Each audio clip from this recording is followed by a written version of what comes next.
बुल्ली ने 2 दिन पहले ही एक पिज्जा स्टोर में डिलीवरी बॉय का काम शुरू किया है। बुल्ली सुबह 10 बजे से रात 10 बजे तक पिज्जा डिलीवर करता है। बुल्ली अपनी शिफ्ट का लास्ट पिज्जा डिलीवर करके जैसे ही स्टोर पहुंचा, बॉस ने बुल्ली को देखते ही डांटना शुरू कर दिया। बुल्ली, तुमने टाइम देखा है, पूरे आधे घंटा लेट हो तुम्हें पता होना चाहिए कि हमें टाइम पर पिज्जा डिलीवर करना होता है, वरना इस नुकसान के पैसे तुम्हें अपने पास से देने पड़ेंगे। पिछले आधे घंटे से ये पिज्जा यहाँ पड़ा हुआ है, जाओ इसे जल्दी डिलीवर करो। बुल्ली बोला, बॉस मैं अपनी शिफ्ट का लास्ट पिज्जा डिलीवर कर चुका हूँ, 10 बजे मेरी छुट्टी हो चुकी है, मैं अब घर जा रहा हूँ। बॉस ने कहा, बुल्ली ये ऑर्डर 10 बजे से पहले का है और इसे डिलीवर करना तुम्हारी जिम्मेदारी है। और एक बात कान खोलकर सुन लो बुल्ली, अगर तुम्हें यहाँ काम करना है तो मेरी बात माननी पड़ेगी, वरना अपना हिसाब किताब करो और चलते बनो यहाँ से। आया कुछ समझ में तुम्हारे? बेचारा बुल्ली अब कुछ कर भी नहीं सकता, उसे ये पिज्जा डिलीवर करना ही होगा, वरना उसकी जॉब चली जाएगी। बॉस ने बुल्ली का सारा मूड खराब कर दिया है। बुल्ली ने सोचा था कि अब वो सीधे घर जाएगा और गुल्ली और शॉन के साथ मस्ती करेगा, लेकिन ऐसा नहीं हो पाया। बुल्ली स्कूटर लेकर वहाँ से निकलने ही वाला था कि तभी बुल्ली को पीछे से किसी ने आवाज दी। बुल्ली ने जैसे ही पीछे पलट कर देखा तो उसका खराब मूड फिर से ठीक हो गया, क्योंकि अपना पॉटी बॉय शॉन बुल्ली को लेने के लिए पिज्जा स्टोर आया है। बुल्ली के पास पहुँचते ही शॉन ने बुल्ली से पूछा, बुल्ली तुमने तो कहा था 10 बजे तुम्हारी छुट्टी हो जाती है, लेकिन अभी 10:30 बज चुके हैं और तुम अभी भी पिज्जा की डिलीवरी कर रहे हो। बुल्ली बोला, यार शॉन मैं अभी अपनी शिफ्ट का लास्ट पिज्जा डिलीवर करके आया हूँ, लेकिन बॉस ने मुझे ये 2 पिज्जा फिर से थमा दिया और बोला कि अगर मैंने उनकी बात नहीं मानी तो वो मुझे नौकरी से निकाल देंगे। चलो जल्दी से इस पिज्जा की डिलीवरी करके घर चलते हैं। ये कहकर बुल्ली और शॉन वहाँ से चले गए। रास्ते में शॉन ने कहा, बुल्ली मैं भी तुम्हारे साथ काम करना चाहता हूँ, मेरे लिए अपने बॉस से बात करना। बुल्ली ने कहा, नहीं शॉन, मेरा बॉस बहुत ही खड़ूस आदमी है, मैं खुद ये जॉब छोड़ने की सोच रहा हूँ। शॉन ने कहा, ठीक है बुल्ली, अब तुम जहाँ भी काम करोगे मैं भी तुम्हारे साथ काम करूंगा। और इस तरह बातें करते हुए दोनों पुराने पुल के करीब पहुँचे। बुल्ली को उसी पुल के नीचे से जाना था, लेकिन तभी बुल्ली ने उस पुल के नीचे से आती हुई एक दर्द भरी आवाज सुनी और फौरन अपना स्कूटर रोक दिया। स्कूटर रुकते ही शॉन भी गाड़ी से नीचे उतर गया और बुल्ली से पूछने लगा, बुल्ली तुमने यहाँ स्कूटर क्यों रोक दिया? यहाँ आसपास तो कोई घर भी नहीं है, तो फिर तुम ये पिज्जा किसको देने वाले हो? बुल्ली ने कहा, शॉन लगता है तुमने वो दर्द भरी आवाज नहीं सुनी जो मैंने सुनी है, और वो पुल के नीचे से आ रही थी, मुझे जाकर देखना होगा। और उसके बाद बुल्ली ने अपना स्कूटर बंद किया और धीरे धीरे आगे बढ़ने लगा।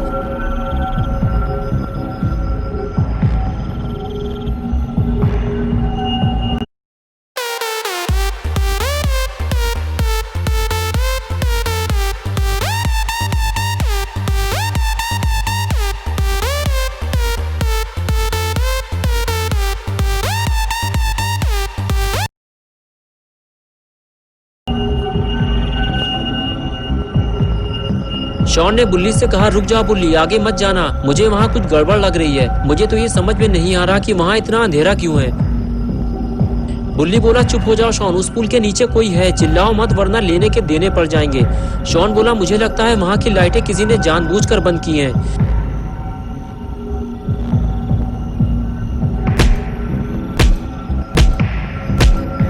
बुल्ली बोला, शॉन अगर तुम्हारे पास टॉर्च हो तो जल्दी निकालो, जल्दी। शॉन बोला, हाँ मेरे पास टॉर्च है, अभी निकालता हूँ।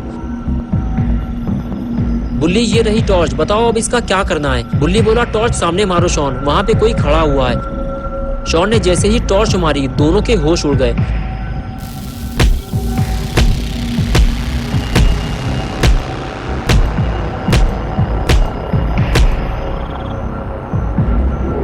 बुल्ली बोला, शॉन टॉर्च बंद करो जल्दी, वरना वो हमें देख लेगा।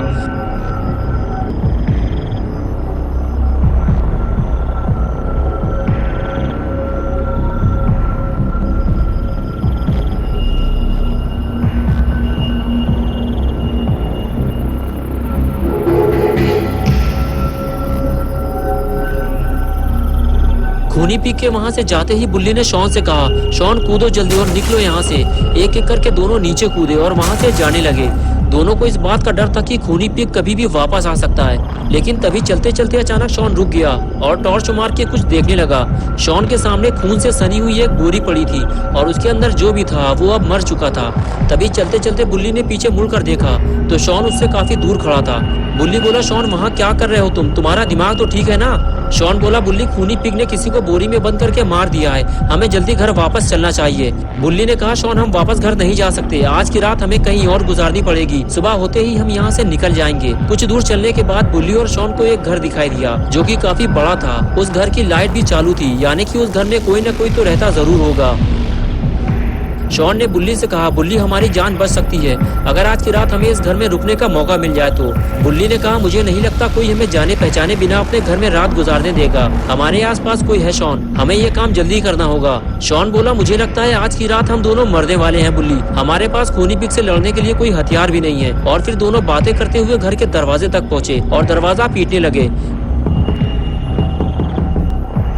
काफी देर बाद भी जब किसी ने दरवाजा नहीं खोला तो बुल्ली ने शॉन से कहा, मुझे नहीं लगता शॉन कोई इतनी रात में हमारे लिए अपने घर का दरवाजा खोलेगा। हमें रात गुजारने के लिए कोई और जगह ढूंढनी होगी। लेकिन तभी अचानक से घर का दरवाजा खुलता है और वो आदमी जिसने दरवाजा खोला था बुल्ली और शॉन पे भड़कने लगता है। कौन हो तुम लोग और क्यों दरवाजा पीट पीट कर तोड़े डाल रहे हो? बुल्ली ने कहा, माफ कीजिएगा सर, हम आपको परेशान नहीं करना चाहते थे लेकिन हमारी जान को खतरा है। मेरा नाम बुल्ली है और मैं एक डिलीवरी बॉय हूँ। मैं अपने दोस्त शॉन के साथ पिज्जा डिलीवरी करने जा रहा था, लेकिन जैसे ही पुराने पुल के पास पहुंचा मैंने एक खूनी को देखा जो पिग की कॉस्ट्यूम पहने हुए था और उसने हमारे सामने ही किसी को बोरी में बंद करके पीट पीट कर मार डाला और अब वो हम दोनों को मारना चाहता है। तभी वो आदमी बोला, देखो मैं तुम्हारी कोई बकवास नहीं सुनना चाहता। मैं सुकून से बिस्तर में लेटकर टाइटैनिक मूवी देख रहा था। जहाज बर्फ से टकराकर डूबने ही वाला था कि तभी तुम दोनों ने दरवाजा पीट पीट कर मेरा दिमाग खराब कर दिया। जाओ चले जाओ यहाँ से, मैं तुम्हारी कोई मदद नहीं कर सकता। ये कहकर उस आदमी ने दरवाजा बंद कर लिया और इसी के साथ बुल्ली और शॉन की सारी उम्मीदों पर पानी फिर गया। लेकिन फिर भी शॉन चिल्लाता रहा, प्लीज अंकल हमें अंदर आने दो, सुबह होते ही हम यहाँ से चले जाएंगे।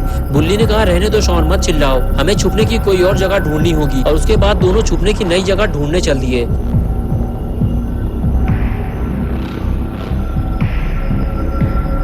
शॉन ने कहा, बुल्ली इस तरह हम कब तक मारे मारे फिरते रहेंगे? ऐसे तो हमें खूनी पिग आसानी से देख लेगा और हम मारे जाएंगे। बुल्ली बोला, नहीं शॉन, ऐसा कुछ नहीं होगा, खूनी पिग हमें इतनी आसानी से नहीं मार पाएगा। लेकिन ये आवाज कैसी है?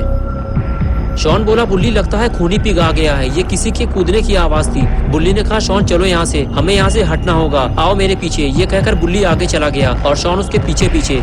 बुल्ली को लगा घर के पीछे उसे छुपने की कोई जगह मिल जाएगी और फिर खूनी पिग इन दोनों को ढूंढ नहीं पाएगा। लेकिन ऐसा नहीं हुआ, यहाँ छुपने की कोई जगह नहीं है। लेकिन तभी शॉन को खूनी पिग से लड़ने के लिए एक हथियार मिल गया। शॉन ने फौरन ये बात बुल्ली को बताई। बुल्ली ये देखकर खुश हो गया। बुल्ली बोला, चलो शॉन, हमें हथियार तो मिल गया है, अब चलकर छुपने की कोई जगह ढूंढते हैं। और उसके बाद दोनों वहाँ से जाने लगे। आगे बढ़ते हुए शॉन इधर उधर छुपने की जगह ढूंढ रहा था, लेकिन बुल्ली का ध्यान गैराज पर था। बुल्ली ने आगे बढ़कर गैराज का गेट खोलने की कोशिश की तो वो खुल गया। क्या बात है, आज की रात गुजारने का काम हो गया। बुल्ली ने कहा, शॉन आज की रात हम यही गुजारेंगे, आओ अंदर चलें। और उसके बाद दोनों गैराज के अंदर आ गए।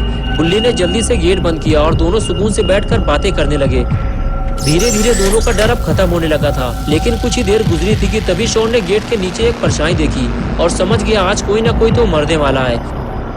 दोस्तों, क्या होगा बुल्ली और शॉन का? क्या ये दोनों जिंदा अपने घर वापस जा पाएंगे या फिर आज की रात ये दोनों गैराज के अंदर ही मार दिए जाएंगे? ये सब हम देखेंगे पार्ट 2 में 20 दिसंबर संडे सुबह 8 बजे। तो दोस्तों, अगर आप पार्ट 2 देखना चाहते हैं तो इस वीडियो को लाइक करें, चैनल को सब्सक्राइब करना और बेल आइकन प्रेस करके ऑल नोटिफिकेशन ऑन करना ना भूलें।